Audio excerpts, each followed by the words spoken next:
this film has been very controversial for a long time, well in advance of its release. However, I think in your review, which Emily wrote that's up on pluggedin.com now, you maybe say, hey, there's not maybe as many changes here as you would think. I don't think there really were. Like, in my opinion, it pretty much stuck very much to the, like I said, all the major plot points are more or less the same. Right. They maybe added one or two things at the end that weren't in the original. Sure. But that's because you're dealing with a much longer movie in this case, you know?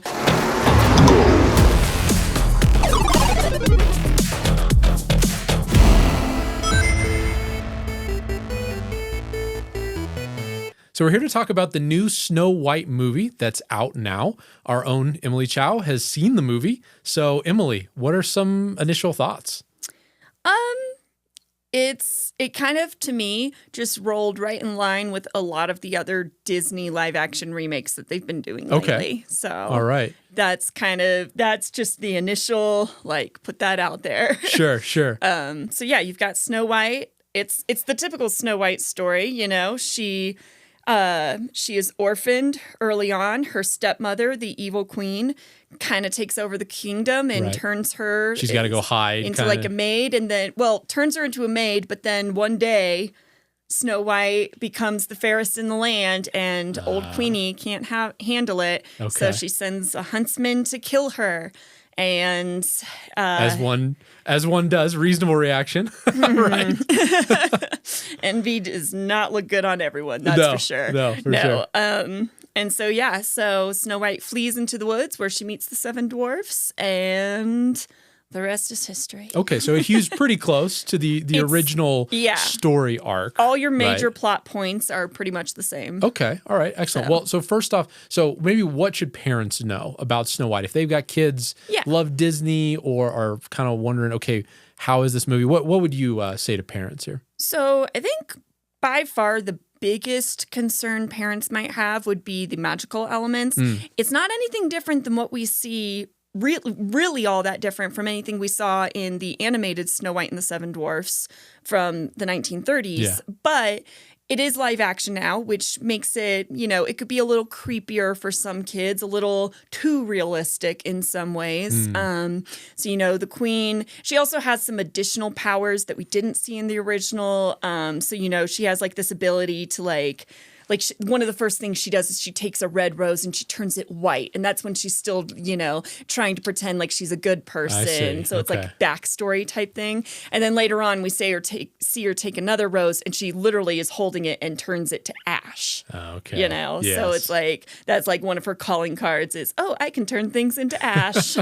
So yeah, just those magical elements. Some families are not going to want to touch that with a 10-foot pole. Right. If they're not comfortable with just kind of any magical elements in your movie. So it's the same kind of thing here. Yeah, it's the same as what you saw in the animated version. So it's not like you're sitting there having to it's not like parents who were okay with the original are going to have to combat all these brand new magical elements. No, it's the same stuff. She's still got the grimoire. She's still using potions. She's still poisoning the apple with the sleeping draught, where the only cure is true love's first kiss. That is all the same. Yep.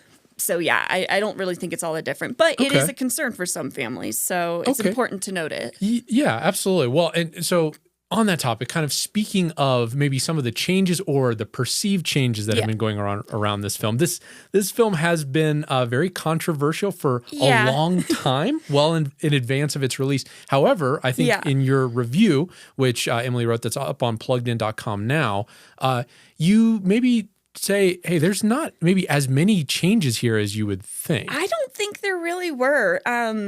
Like, in my opinion, it pretty much stuck very much to the, like I said, all the major plot points are more or less the same. Right. They maybe added one or two things at the end that weren't in the original. Sure. But that's because you're dealing with a much longer movie in this case, you know?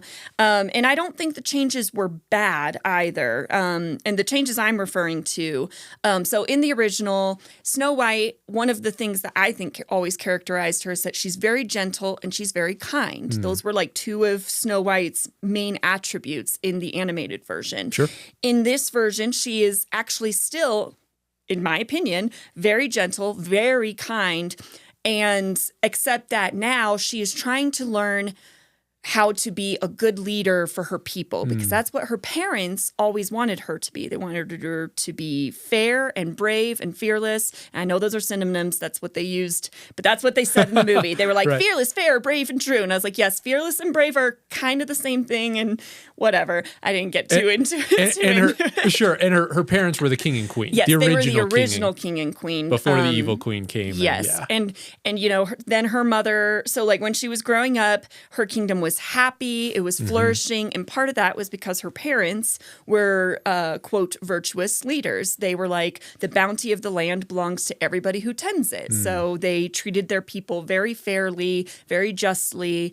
And if the kingdom was ever in need, they would go out and try to help. Like they were not just sitting around saying, figure it out, They were very active and involved rulers in a very good and positive way. And they wanted her to be the same. Got it. Then her mother passed away.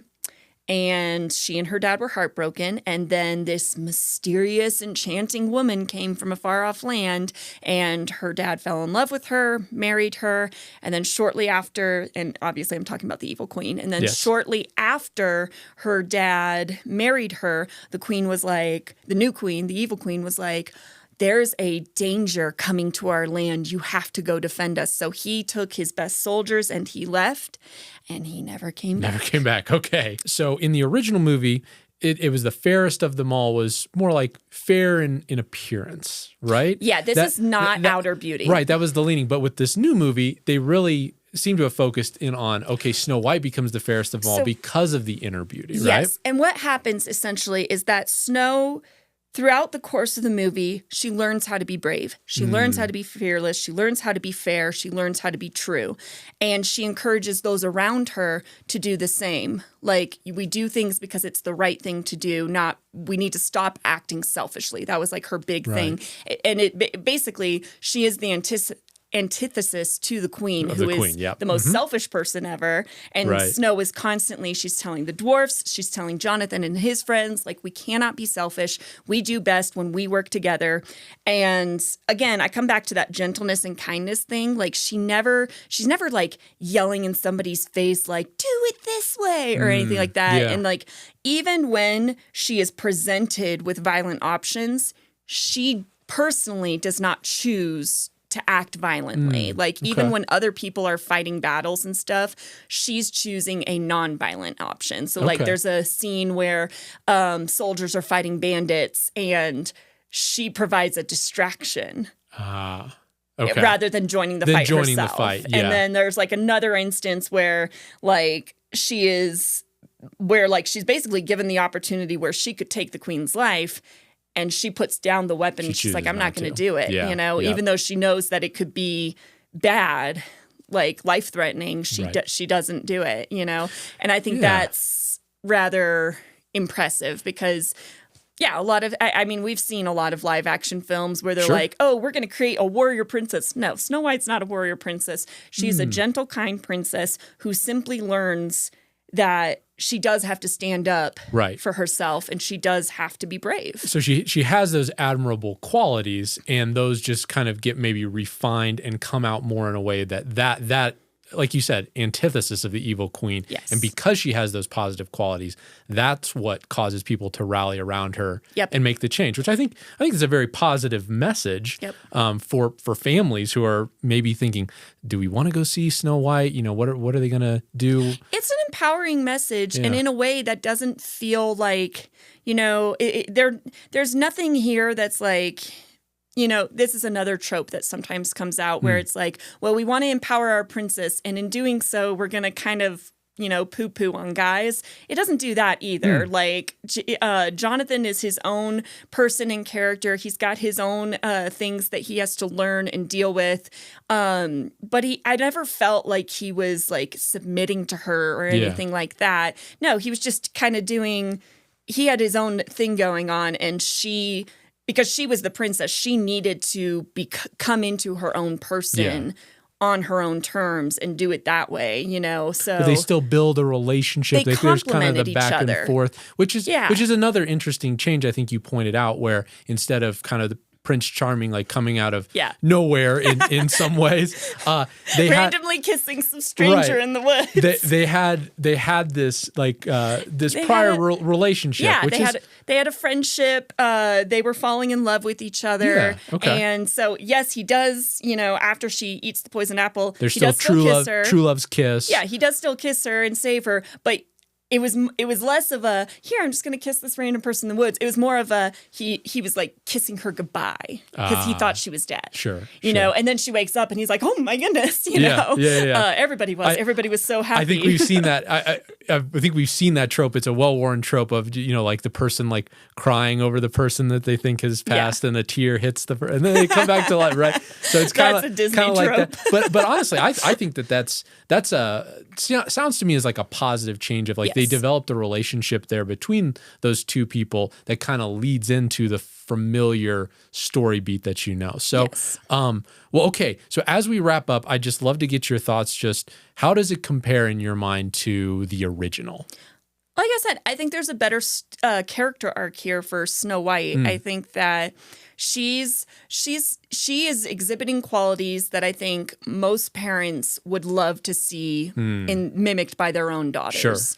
Sure. Gentle, kind, brave, true. Yeah, all of it. And I think that the message of the movie is that inner beauty outshines outer beauty. That's literally what happens with Snow White and the Evil Queen. Yes. Is that the reason that Snow White is declared fairest isn't because she's physically prettier. In fact, they actually make a point of the queen cutting Snow White's hair when she's a little girl to make her less pretty, you know? So like that's interesting. Like so but and that just also shows the evil queen's vanity. Like this is a person who wants to be the most beautiful, who is very vain, very selfish, and does not want anyone to compare to her.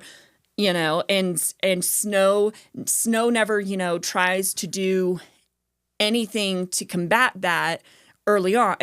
When she's like a child, she never, tries to be like prettier or anything like that. Yeah. And even as an adult, she is not trying to be prettier than the queen. Yeah. She is literally just trying to do the right thing for her people. She's always fighting for her people to be the person her parents wanted her to be, and that inner beauty is what eventually outshines the queen. That's pretty cool. I think that's a message that parents, families can definitely get behind in terms it's a good of message. Well, if they're thinking about taking their kids to see Snow White. So those are our thoughts on Snow White. Let us know what you think. Let us know if you're going to see Snow White, maybe what your takeaways were from the movie. So thanks, Emily. Appreciate this conversation.